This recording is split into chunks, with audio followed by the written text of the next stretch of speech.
My daughter sent me a text on a Tuesday morning while I was eating oatmeal at my kitchen table in Sudbury. The text said, "Mom, we've decided the rehearsal dinner and the reception are Harrington family events. You're welcome to attend, but we'd prefer you don't sit at the head table. Gerald's parents will be there, and it's important that things look a certain way. We still need the $28,000 by Friday. Thanks for understanding." I read it twice. I set down my spoon.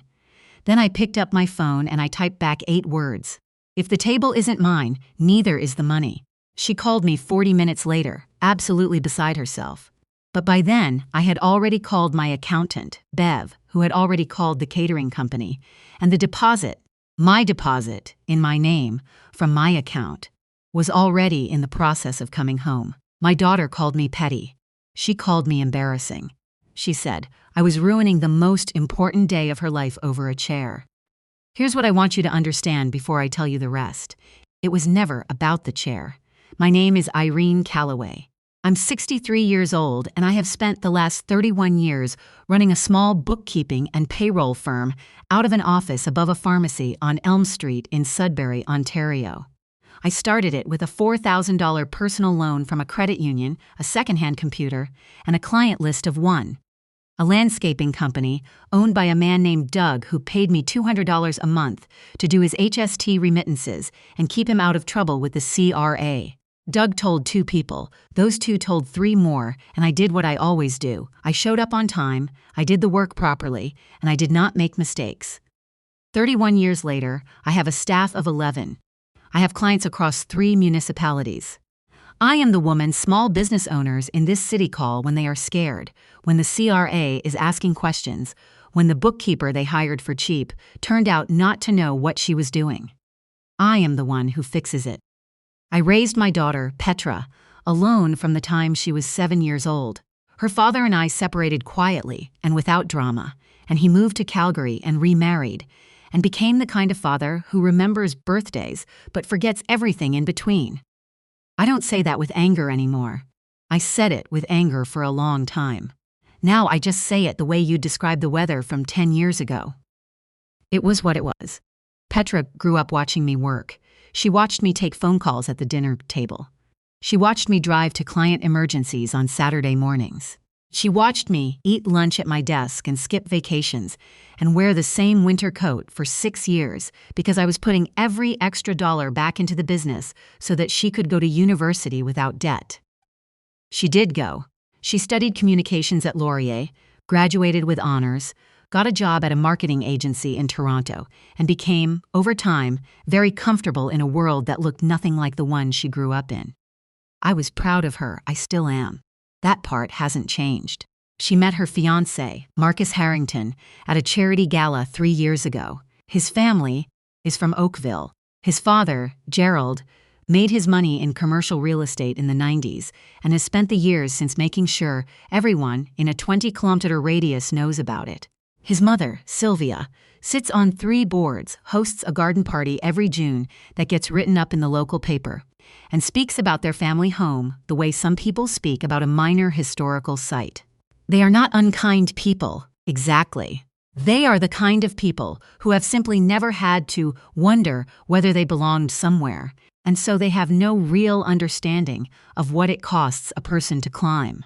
The first time I met them, at a dinner Marcus organized at a restaurant in Oakville that I later Googled and found charged $85 for a main course, Sylvia looked at me across the table and said, "So you run a bookkeeping company in Sudbury?" And I said, "Yes, for 31 years. And she said, "How practical," and then turned to ask Marcus something about a ski trip. I understood in that moment what I was to them. I was Petra's background, the reason she'd had to work so hard, the thing she'd come from. I told myself it didn't matter. My daughter was happy. That was the point. I should have paid closer attention to how quickly I was willing to tell myself that. The engagement happened 18 months ago. Petra called me from Toronto. Voice bright and high, and I cried a little and meant every tear. Marcus is a decent man.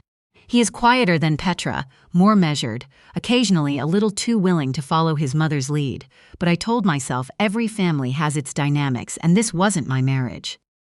I wanted her to be happy. I still want that. I offered to contribute to the wedding before anyone asked. That is my way. I said I could put in $28,000, which represented a significant amount of careful saving, and that I wanted it to go toward a beautiful day for my daughter. Gerald and Sylvia offered to match it, which I thought was generous, and which I would later understand was not generosity but positioning. Now here is the part that matters, and it is the part that saved me. I did not write a check and hand it to anyone. I never do that. 31 years of bookkeeping has cured me permanently of handing money to people without documentation. Instead, I said I would pay vendors directly, and I meant it, and I followed through. Over the following months, I signed contracts with the venue, a beautiful hall in Burlington that Petra had fallen in love with the caterer, with the florist, with the photographer. Every contract had my name on it. Irene Calloway. Client. Responsible party. Every deposit came from my business account, where I have held a line of credit and a 31-year relationship with a woman named Beverly, who has been my accountant since the beginning and who knows my financial situation better than I do. I read every contract before I signed it. I highlighted the cancellation clauses. I noted the timelines for refunds. I am a bookkeeper. Reading the fine print is not a hobby, it is a reflex. My lawyer, a straightforward woman named Denise, who handles contracts for several of my clients and who I have known for 15 years, looked over the venue agreement and said, "Irene, you're the only signatory on all of these. You know that means you can cancel if anything goes sideways." I said, "Yes, I know." I said, "Nothing is going sideways." She said, "Good. Just noting it." I put all the paperwork in a blue accordion folder in my filing cabinet at home, and I did not think about it again for 8 months. 8 months is a long time, long enough for the Harringtons to start behaving as though the wedding was theirs. It happened the way these things always happen. Gradually, then suddenly. A suggestion here, a preference there. Sylvia had thoughts about the table linens. Gerald felt strongly about the seating arrangement at the head table. The guest list, which had started at roughly equal numbers from both sides, began to expand on the Harrington end. Cousins I'd never heard of, Gerald's golf contacts, a city councilor from Oakville, who was apparently an old family friend. My side of the list, my sister Anne and her husband, my 2 closest friends from Sudbury, a handful of longtime clients who had known Petra since she was small. Got quietly compressed. "It's just that we have more family," Petra explained when I mentioned it. She sounded tired, the way she always sounds when she's been having the same conversation on 2 different fronts. I let it go. Petra's happiness. That was the point. What I didn't see clearly, until much later, was the thing my friend Sandra, 40 years, we've been friends since we were young mothers in the same playgroup, saw from the outside. Sandra came to visit me in October, sat at my kitchen table, and listened to me describe the past 6 months of wedding planning. When I was done, she set down her tea and said, "Irene, you're paying for a party that someone else is hosting. Do you understand that?" I said it was complicated, that Petra was happy. Sandra said, "Your name isn't on the guest list as the mother of the bride. It's on the contracts as the payment source. Those are 2 different things, and you're treating them like they're the same." I thought about that for a week. I didn't do anything with it, but I thought about it. Then came the seating chart. Petra sent it to me in a group email that also included Sylvia and Marcus's sister, presumably by mistake, or perhaps not entirely by mistake. I opened it on my phone sitting in my car in the parking lot of a grocery store in Sudbury on a Wednesday afternoon. The head table was for the wedding party and the Harrington parents that I had expected. The parents' table, the table specifically designated for immediate family, had Gerald and Sylvia at the center, flanked by Marcus's aunts and uncles and his grandmother, who is 91 and a delight, I'm told. I was not at that table. I was at table 9. Table 9 was near the back of the room, past the dance floor, adjacent to the door that led to the catering kitchen. My daughter had seated me at table 9. The caterers would be walking past my shoulder all evening. My sister Anne was beside me. 2 of my friends, a couple from the Harrington side I had never met. I sat in the parking lot of that grocery store for probably 10 minutes, just looking at the chart on my phone. It wasn't grief exactly, though there was grief in it. It was more like watching something you'd been half seeing for months finally come fully into focus. The whole shape of it, visible at once. I called Petra that evening calmly. I told her I'd seen the chart. I said I thought there might have been a mistake, that I'd expected to be at the parents' table, given that I was in fact one of the parents. The pause before she answered was the answer. "Mom," she said, "the Harrington side has a lot of extended family, and Sylvia really wanted everyone together." The parents' table got kind of claimed early on. "It's not a slight, it's just logistics." "Logistics," I said. "You'll still have a wonderful time. You'll be with Anne and your friends, people you actually love talking to." And then she said the thing that I think she'd been told to say, because it didn't sound like her. "It's honestly better this way. You don't have to worry about being on display or making small talk with people you don't know. You can just relax. Better this way." Relax. I had paid for the room. I had paid for the caterer who would be walking past my shoulder all evening. I had paid for the flowers on every table, including the parents' table where I would not be sitting. And my daughter was explaining to me, in someone else's words, that it was better this way. I said, "I'll think about it, sweetheart. Let me think about it." I hung up and sat in my quiet house in Sudbury and thought about what Sandra had said 2 months ago. "You're paying for a party that someone else is hosting." I called Sandra. She answered on the second ring, and I told her about Table 9. She didn't say anything for a moment. Then she said, "What are you going to do?" I said I didn't know. She said, "Yes, you do. You've known for months. You just haven't given yourself permission yet." I told her she was wrong.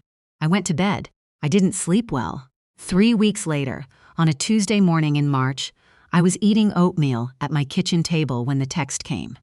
Petra and I had spoken twice since the seating chart conversation, both times briefly, both times with that careful quality that means someone is trying not to say the true version of something. I knew the Harringtons had been involved. I knew, specifically, that Sylvia had called Petra the day after I raised the table question, because Marcus mentioned it to me in passing in a tone that suggested he either didn't understand its significance or was pretending not to. I knew I had been discussed.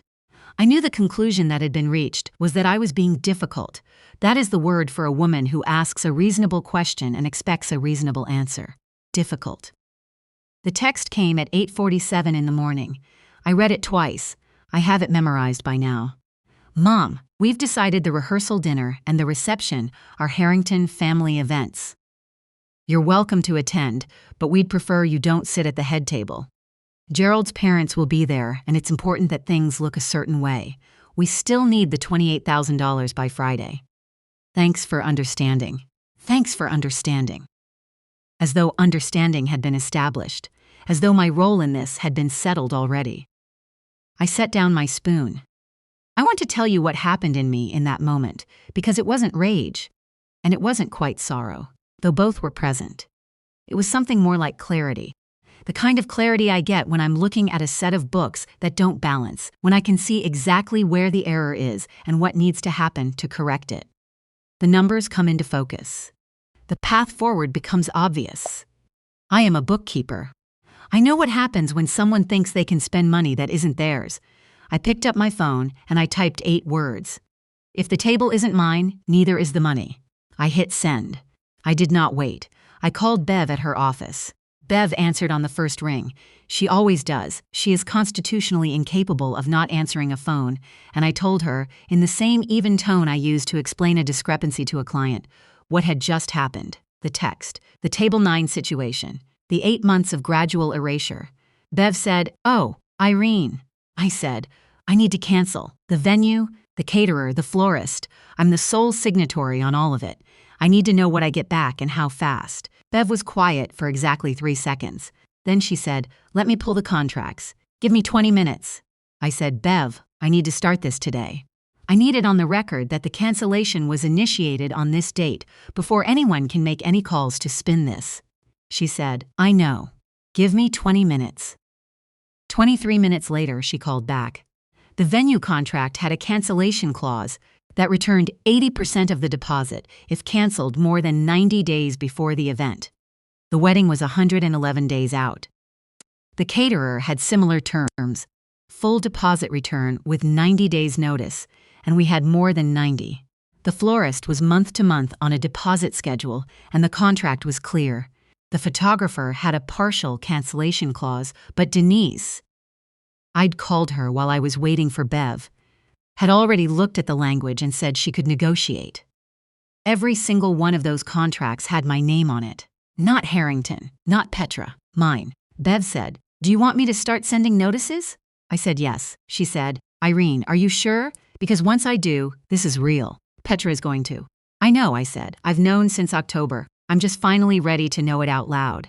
Bev started making calls. I went to work. Petra called me 40 minutes later. I had been expecting it.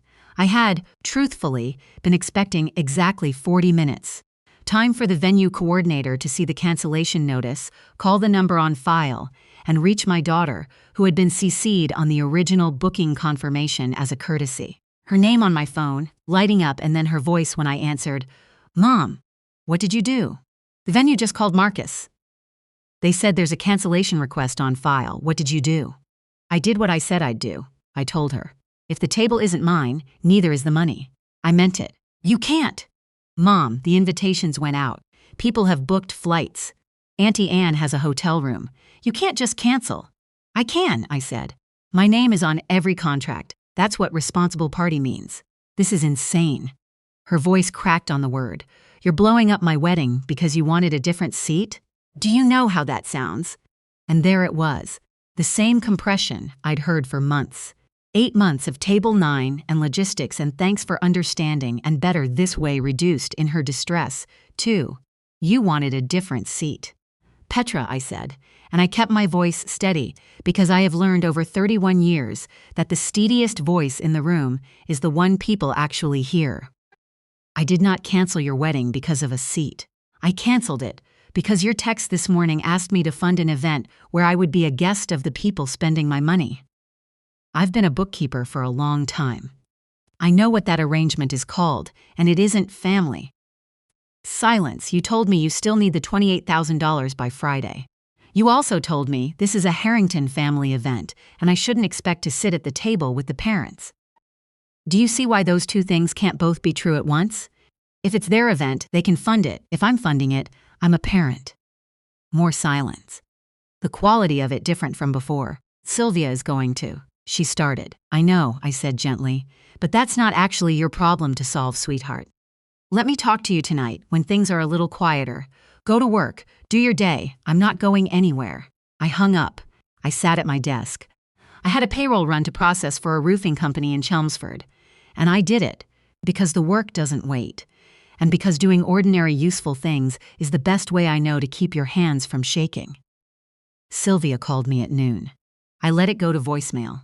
I've listened to that voicemail a number of times since, not with satisfaction, exactly, but with the particular feeling of a person who has had something confirmed that they needed confirmed. It started graciously. "Irene, it's Sylvia Harrington. I think there's been some miscommunication this morning, and I'd love to sort it out. We all want the same thing, which is a beautiful day for Petra and Marcus." Then, about 45 seconds in, the gracious quality dissolved, and what was underneath came through. And what was underneath sounded remarkably like someone who had never in their adult life been told no by a woman in a bookkeeper's office in Sudbury. She said I was being reactive. She said I was letting my emotions get the better of me. She said that surely I understood that a family like the Harringtons had certain expectations around these events, and that contributing financially didn't necessarily translate to a role in the social organization of the day, and that she had hoped I would be mature enough to understand this. Contributing financially. I played it twice. Then I called Denise and played it for her. Denise laughed, quietly and professionally. She said, "Well, at least it's clear." I called Sylvia back at 2 in the afternoon, between client appointments, sitting in my car. "Sylvia," I said when she answered, "I got your message, Irene, thank goodness. Now we can sort this out and put it behind." "No," I said. The pause that followed was almost perfectly silent. "I beg your pardon?" "No," I said again. I'm not reinstating the contracts. I've heard your message and my answer is no. Irene. Her voice went several degrees cooler. Do you understand what you're doing? The Harrington family has obligations for this wedding. We have guests coming from as far as Vancouver. My mother-in-law is 91 years old, and this is important to her.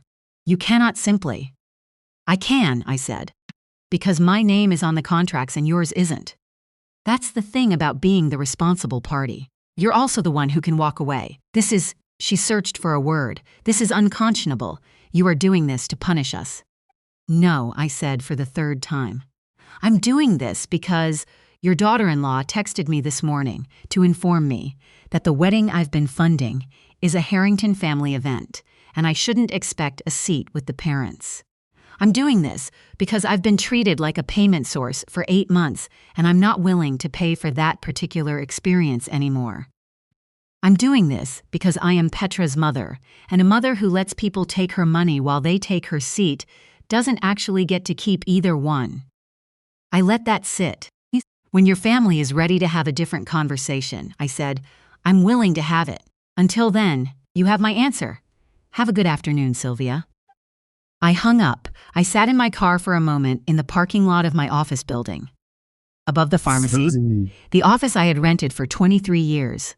The office I had cleaned myself for the first 4 because I couldn't afford a cleaning service. I went back to work. The following week was educational for everyone. It was most educational for Petra. Gerald and Sylvia, it turned out, had been counting on my $28,000 more concretely than I had understood. Gerald's commercial real estate holdings had not recovered as fully from the 2020 period as he had allowed people to believe. The visible symbols of the Harrington family position, the Oakville house, the annual garden party, the ski trips, the table at various charity events, had been maintained through a combination of residual assets and the quiet, steady expectation that my contribution would cover the wedding that was meant to demonstrate, one more time, that the Harringtons were exactly who they had always been. Without my $28,000, they couldn't do it. This is the thing about people who have spent a long time performing prosperity. They forget sometimes that the performance costs money, real money, money someone has to actually have. Petra watched all of it happen in real time. She watched Sylvia try to negotiate with vendors on her own and discover that she was not the responsible party and had no standing to do so. She watched Gerald make some calls and come back from those calls quieter than he'd gone in. She watched Marcus go silent in the way that some men go silent when the version of their family they have always believed in is being renegotiated. She called me that Thursday evening. Not to argue. Just to talk, she said. Marcus hasn't said one word to me about how his mother spoke to you. Not one word. I keep waiting for him to say something and he just doesn't. I said, I know. She said, is that what I was doing to you? Just not saying anything? I said, a little bit, yes. For a while. She was quiet. Then, I introduced you to Sylvia's friends at the engagement party as my mother who does bookkeeping. Not as the person who put me through school, not as the person who, I just said bookkeeping, like it was a fact about you and not the entire story. I said, I know that too. I'm so ashamed of that. You were trying to fit into something, I said. I understand that. I grew up without much too. The wanting to belong somewhere easier. That's the most human thing there is. I'm not angry at you for wanting it. But I sent you that text, she said. Mom, I told you to pay and not sit with the parents. I actually sent that, I said. You did, and I think part of you knew when you sent it that there would be a consequence. Because you know me. You've always known me, she cried then. The real kind without anyone watching. I sat with it. Some silences are the kindest things you can offer. Sylvia came to my house the following Saturday. I had not invited her. She arrived with Marcus, who had the look of a man who had been told this was necessary and had chosen not to examine whether that was true. I let them in. Petra was already there, sitting at my kitchen table with her hands around a mug of tea, and I had not asked her to leave because I wanted her to see this with her own eyes, the way you sometimes need to see a thing plainly to understand what you've been part of. Sylvia looked at my house the way certain people look at a house that is perfectly clean and perfectly modest, with the expression of someone who is being generous by not saying what they're thinking. She sat at my kitchen table without being invited to, and she said, in a tone that was trying to recover its earlier warmth, "Irene, I know things have been tense. I think we all said things we might have worded differently. What matters now is that we find a way to move forward together, for Petra and Marcus's sake. You've made your point. We've heard it. Now let's talk about how to reinstate everything and still give these kids the wedding they deserve." The wedding they deserve. I poured 3 cups of coffee. I set them on the table. I sat down across from her with my hands folded around my own cup, and I said, "Sylvia, let me make sure I understand the offer. I pay $28,000. In exchange, I attend as a guest of the Harrington family and sit where you've determined is appropriate." She said, "I wouldn't put it quite like." "That's the same offer as the text," I said. "Different words, same offer." My answer is still no. The warmth left her face. The thing underneath came through, and it was more or less what I had expected, which is that it was fear, dressed up as contempt. She said, "Do you have any idea how much we have invested in making sure Petra has a future? The connections, the introductions, the doors we have opened for her? We have offered your daughter an entire world that she would never have had access to through me?" I said. She stopped. "Say it," I said. "A bookkeeper from Sudbury. Go ahead.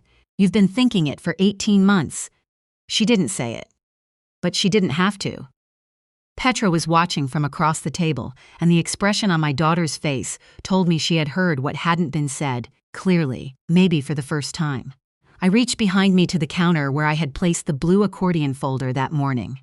I set it on the table, and I opened it and I laid the contracts out, one at a time, the way I lay out documents for a client review: the venue, the caterer, the florist, the photographer. "Read the signature line," I said. "Any of them." Nobody moved, so I read it for them. "Irene Calloway. Irene Calloway. Irene Calloway." I squared the stack. Not Harrington. Not Petra. Not Marcus. Me, because I am a bookkeeper. And a bookkeeper does not release $28,000 into an arrangement without keeping her name on every document. You spent 18 months treating me like a payment source. You never once read the source.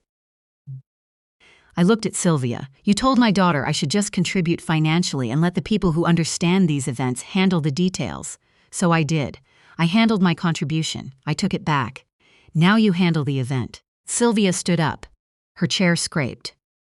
Marcus was looking at the table. "You will regret this," she said. "People will hear about this. They will hear that the bride's mother, a bookkeeper, canceled her daughter's wedding because she didn't like her seat." "Is that really how you want to be known?" "Yes," I said simply, "because every person in this city who has ever run a small business, who has ever signed a contract they didn't have to sign, who has ever bet on themselves when nobody else would, every single one of them is going to understand exactly what I did and why I did it. You should be less worried about what people will hear and more worried about what's true." I stood as well. We were the same height, which I had not noticed before. "You wanted my money and not my presence, Sylvia. I'm sorry to tell you that after 31 years of bookkeeping, I no longer offer one without the other." And from the other side of the kitchen, in a voice that was quiet and completely certain, my daughter said, "She's right." Sylvia turned. Marcus looked up.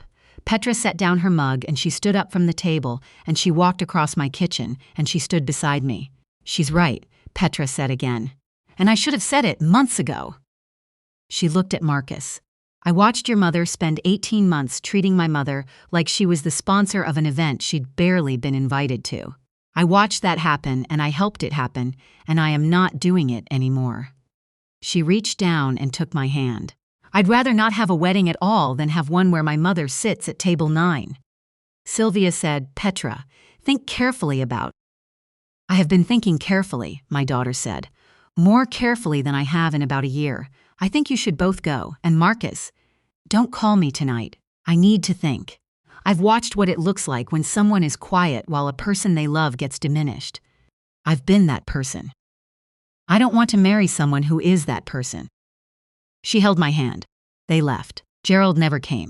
He had, I think, understood before his wife did where the floor actually was. Here is what happened after. The deposits came back. Almost all of it. The venue was fully refunded within 30 days because they rebooked the date inside 2 weeks, which tells you something about how reasonable the terms were when you bother to read them. Bev managed the rest. Irene Calloway, responsible party, got her money back where it had come from. The wedding did not happen. There was no version of it the Harringtons could produce on their own, which was, as it turned out, the entire truth of the Harringtons' sing-a-zee sentence. The engagement ended, but not in the blaze I might have expected. It faded, the way things fade when someone finally looks clearly at what they'd been looking past. Petra told me, a few weeks later, that she had waited through the silence after I left and Marcus still didn't say anything. Not to defend me, not to defend her, not to say his mother had been wrong. He just got quieter. And Petra realized she had been watching herself 8 months ago in someone else's kitchen. She recognized the posture. She did not want to spend her life married to it. She gave the ring back. It was a Thursday. She called me afterward and we talked for 2 hours. Sylvia told people in Oakville that I had sabotaged the wedding out of spite and small-mindedness. This reached me third hand. I did not respond to it. I did not need to. The people who know me know what I did and why I did it. The people who don't know me have very little stake in my reputation, and I have 31 years of experience being underestimated by people with nicer offices than mine. I have survived it before. What I did with the $28,000 is the part I want to tell you because it is the truest ending to this story. I gave it to Petra, not for a party. For her, I put $18,000 toward the down payment on a condominium in Hamilton, where she'd been wanting to move for 2 years to be closer to a job opportunity she'd been turning down because Toronto rents had her locked in place. The remaining $10,000 went into a TFSA in her name, her own savings account, her own small foundation, money that would sit in her name and grow and belong to no family but hers. She cried when I told her. She said, "Mom, you earned this. This is 30 years of your work. You should keep it." I said, "I earned it so I could give it to you. That was always the point. I just spent 8 months thinking the point was a party." She said, "I'm going to pay you back." I said, "Don't. Put it toward a second bedroom someday. For when I come to visit." She laughed. It was the best sound. Petra and I talk on the phone every Sunday now. Real calls. The long ones we had gotten out of the habit of, where she tells me about her week, and I tell her about mine, and sometimes an hour goes by without either of us noticing. She came to Sudbury last month, and we drove out to Killarney Provincial Park, just the two of us, and hiked a trail we'd done when she was 12, and at the top she stopped and looked out over the water and said, "I forgot how quiet it is up here." I said, "You always lived a little too fast for quiet." She said, "I know. I think I was afraid of it. Afraid that if I slowed down, I'd end up back where I started." I said, "Where you started is where I am, and I'm doing all right." She put her arm through mine. "Better than all right," she said. She has a new job now, at a firm in Hamilton she is genuinely excited about. She sometimes helps me on some of the marketing for my own company. Website copy, the way she puts it, finally, actually reflects what the business does. She is building something that is hers. She is not ashamed of anything anymore, at least not in the ways that used to cost her. The other day, I heard her on a call with a new client of mine, a restaurant owner who had questions about my services. I was passing by the door to the spare room she'd set up as a little office when she visits, and I heard her say, "My mom's been doing this for 31 years. She built the whole firm herself. You're going to want to work with her." I kept walking. I didn't let her see me smile.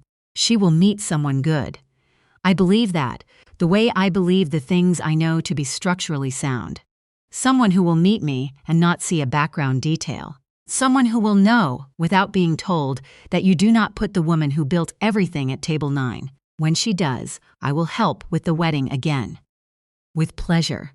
With both hands. Because the money I have is the money these hands made, and the only way I want to spend it is on the things that matter. In a room where I am also allowed to matter. That's the only kind of spending I know how to do anymore.